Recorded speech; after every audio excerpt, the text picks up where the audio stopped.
a salvage yard on the eastern edge of the city. Morning light cutting through the rusted chain-link fence, Marcus Chen stood at the edge of the concrete lot. His work boots caked in yesterday's dust, looking at a car that had been dead for 17 years. The frame was skeletal. The paint, what remained of it, was the color of oxidized steel and regret. The windshield had been shattered so long ago that weather and time had worn the edges smooth.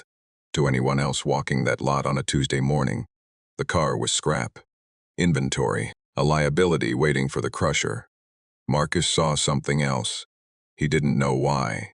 He couldn't have explained it, but standing there with his hand on the cold metal, feeling the ghost of engineering beneath the rust, he knew that someone had thought about this car for a very long time before building it. Someone had spent years imagining it.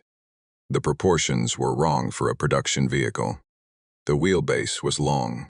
The center of gravity was engineered, not accidental. Every curve, even beneath the decay, told a story of intention. 30 minutes, Carter, the salvage yard owner, said from behind him. That one's going in the crusher at 10 o'clock. You want it? It's $1,200 as is. You don't. Nobody's buying junk today. Marcus thought about the $47 he had in his checking account. He thought about his son, David, 7 years old, waiting at school for pickup in 4 hours. He thought about the fact that he'd been fixing cars alone in a garage behind his apartment for 2 years, making just enough to keep them both moving forward. He paid the $1,200 using a credit card that maxed out on the transaction. 3 weeks later, a woman named Victoria Ashford, CEO of Ashford Hypercar Systems, net worth $3 billion, majority shareholder in 6 automotive technology companies, learned that the prototype she'd been searching for had been found, and she was about to meet the only man on Earth who could fix it. Marcus Chen was 36 years old, and if you looked at him without context, you would see only what was on the surface. A man in mechanic's clothes, hands that bore the marks of work, a face that had been weathered by years of living quietly in the space between survival and stability. None of these things were wrong. Exactly. They just weren't the complete sentence. David had been 5 when Sarah died. A car accident on the interstate. Another driver. Texting, crossing the center line at 62 miles per hour. Our Sarah had been driving at exactly the speed limit. She had been wearing her seatbelt. None of it mattered. David didn't remember her face clearly anymore. Marcus had photographs. He had videos on his phone from when David was 3, Sarah on the living room floor building towers of blocks that David knocked down, both of them laughing. He watched the videos on nights when David was sleeping, not from grief anymore, but from the understanding that something precious had been recorded and then erased. And the recording was all he had left. He had never remarried. He had never seriously considered it. The apartment had 2 bedrooms. David's was painted dark blue with glow-in-the-dark stars that had faded to the barest phosphorescence years ago. Marcus had never replaced them. David liked them that way. He said they looked like stars that were almost gone but not quite, and he understood that feeling, which was a thing a 7-year-old should never have had to understand, but did. The garage behind the apartment was a converted storage space that the landlord had permitted Marcus to use for $300 a month. It had a 12-foot ceiling, a concrete floor with oil stains that had probably been there since the 1980 seconds, and 3 workbenches that Marcus had salvaged from a closed repair shop. The tools were from estate sales and pawn shops, collected over years. Most of them worked. All of them had stories. Word of mouth kept him busy. People in the neighborhood knew that if their car wouldn't start, and they didn't have $200 for a diagnostic, Marcus would come look at it. He charged based on what he found and what the person could pay. It was not a business model recommended in any textbook. It kept him solvent most months. His best friend on the block was named Elijah, 42 years old, ran an automotive supply shop 4 blocks away, had known Marcus since they both worked at a large chain repair facility 15 years earlier. On Friday evenings, Elijah would sometimes bring sandwiches over, and they would eat in the garage while David did homework at one of the workbenches. coloring in a book he'd gotten from school or building with the Lego set that Marcus had found at a yard sale. The neighbor, who lived directly across from the apartment, was named Rebecca Winters, 41 years old, worked in pharmaceutical sales, always wore running clothes even when she wasn't running, had moved to the block 2 years earlier, in a move that seemed to be about escape rather than choice. She had never been cruel to Marcus. She had also never pretended they were on equal social footing. She had the particular quality of people who believed kindness and honesty were in opposition to each other. On the day Marcus brought the salvage yard car to his garage, Rebecca was outside with her son, waiting for their usual Friday evening pickup by her mother. She saw the tow truck. She saw the rusted coupe arriving behind it, like something being brought back from the dead. She said, and he heard her clearly from across the street, "David, I hope your dad's not trying to impress someone. That car's going to be a constant reminder that some things just can't be fixed." David looked at her for a moment, without expression. Then he looked at the car. Then he looked at his father. Marcus said nothing. He had said nothing about most things for a long time. Silence had become his native language. He went to work. That night, after David was asleep, Marcus opened the driver's side door. The interior was largely gone. The seats had been reduced to their frames. The dashboard was cracked through. But on the door jamb, on the area where door cards would have been secured, a small piece of something metal was visible. He pried it loose. It was a badge, or what remained of one. Most of it was corroded. What he could read was a single letter and a partial word. The word appeared to be international, though the last 3 letters were obscured by rust. He photographed it and spent 2 hours running searches with no clear result. He texted Elijah, "You ever hear of a car badge starting with Intel?" Elijah replied at 2:47 a.m., "You're supposed to be asleep. Go to sleep." But Elijah had also called back 30 seconds after texting, and they had talked for 20 minutes. Elijah had said, "You're smart enough to know when something doesn't fit the shape you expected. That car is shaped wrong. Be careful." Marcus did not know what that meant, but he applied it anyway. The next morning, Saturday, he took his time. He worked with the same methodical approach he applied to everything. He did not hurry. He did not perform composure. He simply was composed in the way of a person who had already processed loss far larger than any problem a car could present. He started with the frame. A salvage yard car this old would have extensive structural work needed just to be roadworthy. But as he examined the undercarriage with a wire brush and compressed air, the frame told him a different story. The welds were precise. The reinforcement at junction points was professional and extensive. Someone had taken months, possibly years, rebuilding this frame. More than that, someone had built it for something. The engine block was the next revelation. The machining was not factory. He could tell that from the sound the engine made when he turned it by hand with a ratchet. Factory engines had a particular tolerance. This one was tighter. The bore was precision machined. The cylinder walls had been finished by hand. He could feel the intentionality in every measurement. Elijah came over around noon. Marcus pointed him toward the engine bay without speaking. Elijah was under the car for 15 minutes. When he came out, he stood without brushing off his clothes and looked at Marcus with an expression that existed somewhere between concern and a very particular kind of awe. "This engine has been completely customized," Elijah said. "The block is not original. The displacement is increased by at least 200 cc. The exhaust ports have been ported and polished by hand. This is not amateur work, Marcus. This is a professional restoration. This is someone who knew exactly what they were building." Marcus nodded. He had already known this, but hearing it from someone else made it real in a way that private knowledge could not. They spent the next 6 hours photographing every component. The suspension geometry was wrong for a streetcar, specifically wrong in ways that indicated custom track tuning. The springs were not catalog parts. The dampening coefficients would have required engineering. The weight distribution suggested a specific purpose. This car had not been built to be driven to work. It had been built for something else. That evening, Marcus created an account on a specialized forum dedicated to vintage racing vehicles. The forum was old, text-heavy, with sparse photographs and members who had been using the same username since the mid-1990s. He uploaded photographs of the chassis, the engine, the suspension components, the badge fragment. He wrote a careful description. Found this car in a salvage yard. All original components appear to be professionally modified and engineered. Looking for any information about the vehicle's origin or history. By Sunday morning, there were 89 replies. The forum was engaged. Several members were certain it was a 1,980 seconds kit build.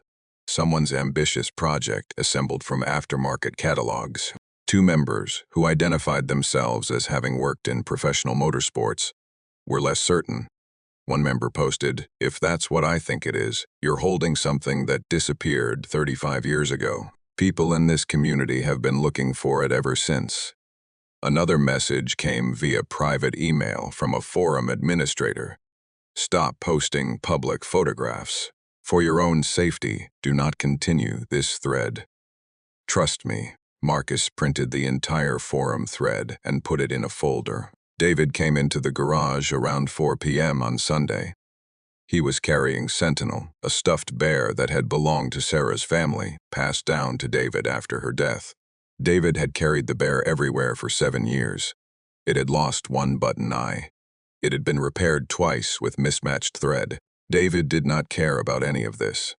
He loved the bear without condition or criticism. David sat on an overturned plastic bucket, which was his customary seat when watching his father work. He watched Marcus polish the rear panel for a while.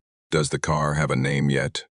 David asked. Marcus set down his polishing cloth. He looked at his son for a long moment.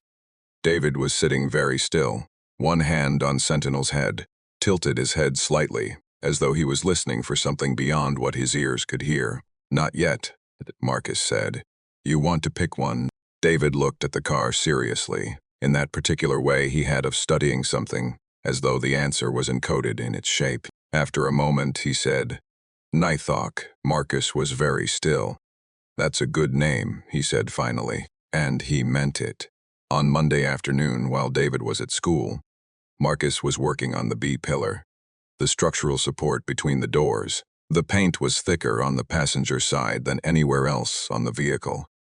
He used fine grit sandpaper to carefully cut through the layers and found, underneath the black, a layer of white-blue, a very specific shade, slightly metallic. He had never seen that color on a production car. But he knew it, distantly, the way you know a song from a decade you didn't live through. He worked more carefully now, treating the surface like an archaeological dig, thin passes, examination of what was revealed. And then, on the inner face of the B-pillar, hidden from view when the door was closed, he found it, a stamped mark. Not a sticker, not a plate. A physical impression hammered into the steel itself.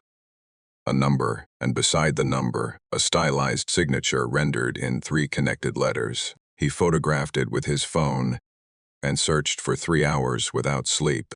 At 3:47 inches the morning, he found a match in a digitized archive of an automotive trade magazine from 1987. The article was about the dissolution of a racing team that had operated out of Southern California during the 1,970 seconds and early 1,980 seconds. The team had been among the most technically innovative in endurance racing during that period. The article mentioned, in passing, that several prototype vehicles developed by the team had been destroyed in a warehouse fire in the autumn of 1986. Among those vehicles, according to a brief paragraph near the end, was a single development prototype, a test bed for a revolutionary chassis geometry that had never been raced officially, but whose design principles had quietly influenced competitive endurance vehicles throughout the following decade. The prototype had been presumed destroyed in the fire.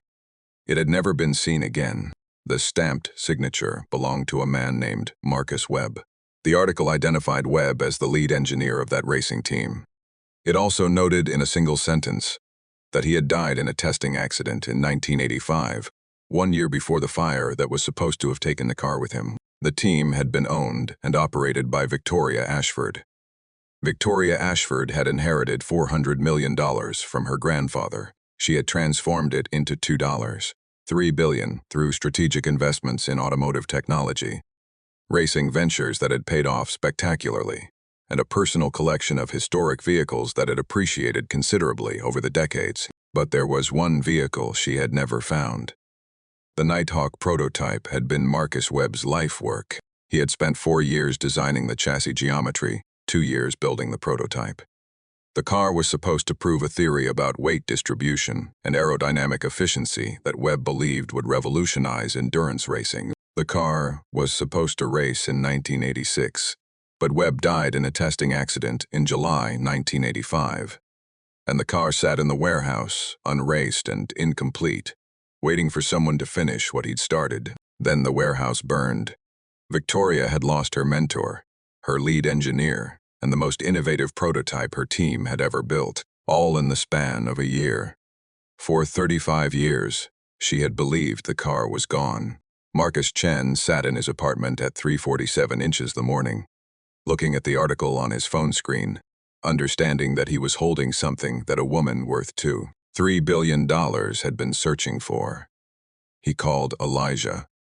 "I need to tell you something, and I need you to listen very carefully." It took 40 minutes to explain. When he finished, Elijah was quiet for a long time. "Are you sure?" Elijah asked finally. "I'm sure." Another silence. Then Elijah said, "This is bigger than you. This is bigger than the car. You need to think about what you're going to do with this information." Marcus thought about it for the next 3 days. He did not post to the forum. He did not contact anyone. He simply worked. He continued the restoration methodically, carefully, documenting every component. Understanding now that he was not just restoring a car, he was resurrecting something that a man had built 40 years ago. Something that a woman had mourned for 35 years. On Thursday evening, he composed an email to an address he found associated with Ashford Hypercar System. He did not make any claims about the car's identity. He simply stated that he had a 1,970 seconds prototype in his possession and was interested in learning about its history. He provided photographs. The response came back within 6 hours. "Mr. Chen, my name is Giselle Park. I work as an executive assistant to Miss Victoria Ashford.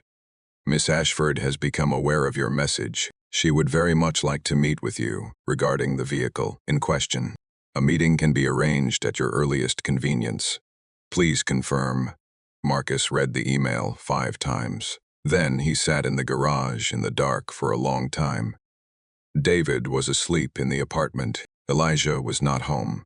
Marcus was alone with the car and all of its history and all of the choices that were about to reshape his life. He replied, "I'm available tomorrow afternoon at 2 p.m. Rebecca Winters was watering plants in her front garden when the black Cadillac pulled up to the curb in front of Marcus's apartment. She watched without pretending not to. She watched the woman who stepped out white-haired, lean, expensive-looking in ways that had nothing to do with the clothes and everything to do with the presence. And she understood, without being told, that something in the world had shifted. Victoria Ashford was 58 years old.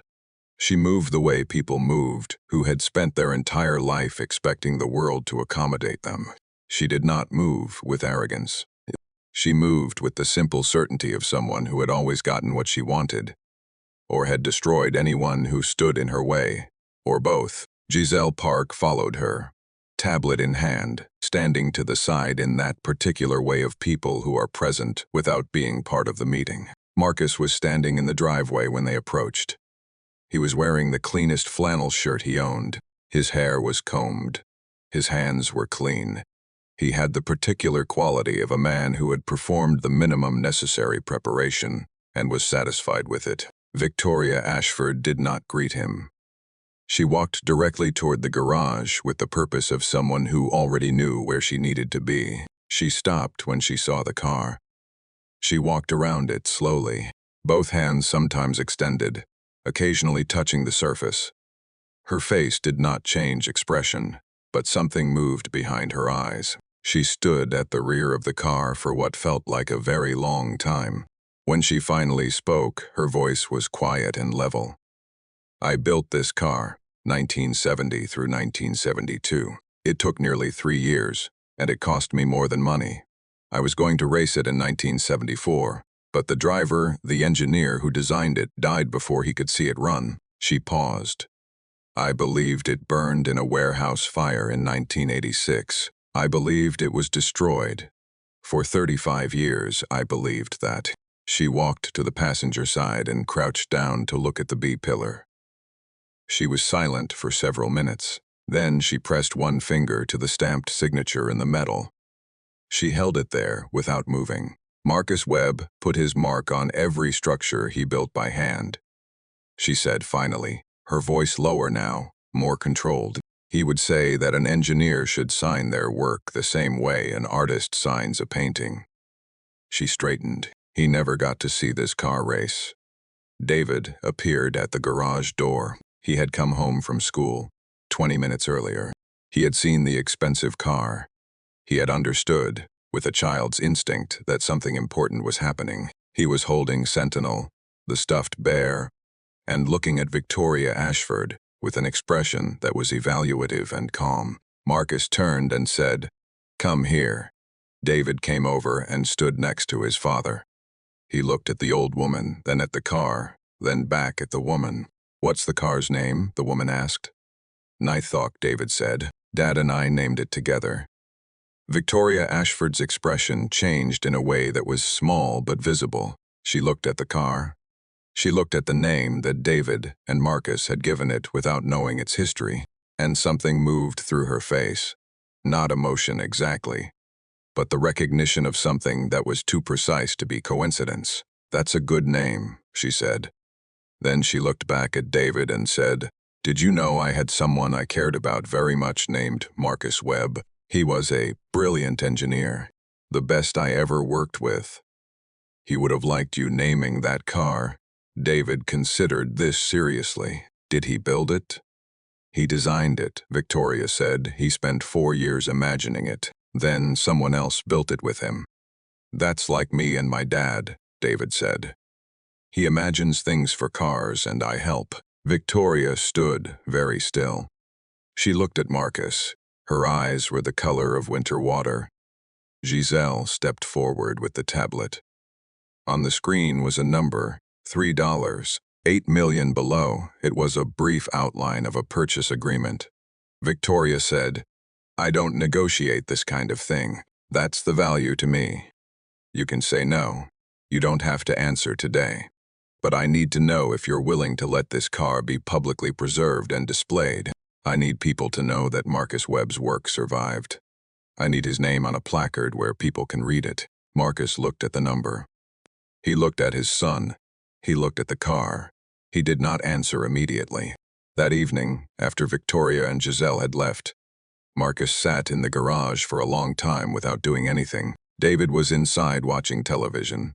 Elijah had stayed for an hour and then gone home with the good sense not to push for a conversation that hadn't started. Marcus was alone with the car and all of its history. He thought about Sarah. She had kept a sketchbook full of drawings. Cars mostly, not technical drawings, but impression sketches. The way a person draws something they love. There was one drawing she had done over and over in slightly different versions.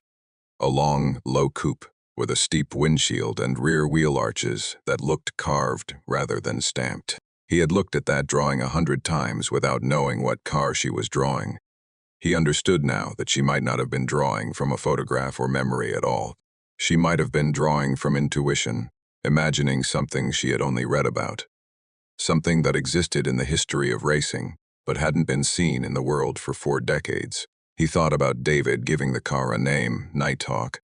Not knowing anything about Marcus Webb or Victoria Ashford, or 40 years of loss and searching, just knowing, somehow, that this car was meant to be something extraordinary. He picked up his phone at 11:47 p.m. and called Giselle Hartman. "I have a condition," he said. Tell me, she said.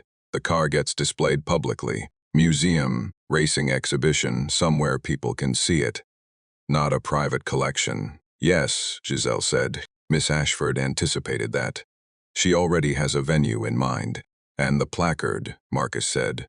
Marcus Webb's name is prominent. The engineering gets explained in a way that a regular person can understand what he was trying to do. What he was trying to prove, but there is something else. What? My son named the car. That's part of the story now. His name goes on the placard, too. Not huge, but on it, because he recognized what it was before anyone else did. He called it Nighthawk, and that's the right name, and he should be remembered as part of its restoration. There was a pause on the other end of the line. I'll relay this to Miss Ashford immediately, Giselle said. Marcus waited, the phone to his ear, listening to the ambient sound of distance. Giselle called back 8 minutes later. Miss Ashford says yes to all of it. And she wants to add something. She wants the name of the boy on the placard as part of the dedication. She says the car has a name now, and the person who gave it that name should be recorded. She says Marcus Webb chose to sign his work, and so does she. Marcus put his hand over his eyes. Tell her thank you, he said. 3 months later, on a Thursday evening in October, the Transport Museum unveiled the Marcus Webb exhibition, The Art of Engineering. The centerpiece was the Nighthawk, fully restored to what it had looked like in 1972, painted in that specific white-blue that Marcus Webb had chosen because, according to notes found in a museum archive, he believed white-blue was the color of things moving faster than they should be allowed to move. The placard read Nighthawk Prototype 1970 to 1972, engineered by Marcus Webb, discovered and restored by Marcus Chen and David Chen. Some things are built to survive longer than the people who imagine them. Rebecca Winters learned about the exhibition from a mutual neighbor. She did not attend. Marcus and David went on a Friday evening. David wore his good clothes. He carried Sentinel in the crook of his arm. Victoria Ashford was already inside, standing in front of the car under carefully calibrated lighting, looking at it the way a person looks at something they thought they'd lost forever. She shook Marcus's hand. Then she crouched down to be level with David. This is the result of what you did, she said. You named something, and that name mattered. Marcus Webb spent 4 years building this car, and he never got to see it race. But because of you, because of your name for it, people are going to know his work now. They're going to understand what he was trying to prove. David looked at the car. He looked at the woman. He said, Is Mr. Webb here? In a way, Victoria said. His work is here. That's how people stay. David nodded. That made sense to him. Marcus and David stood in front of the Nighthawk for a very long time, father and son, looking at something they had found, restored, and returned to the world. David reached up and took his father's hand. Can we get food after? David asked. The kind with dipping sauce. Marcus smiled. A real smile, the kind that comes before you decide to allow it. Yeah, he said. Whatever you want.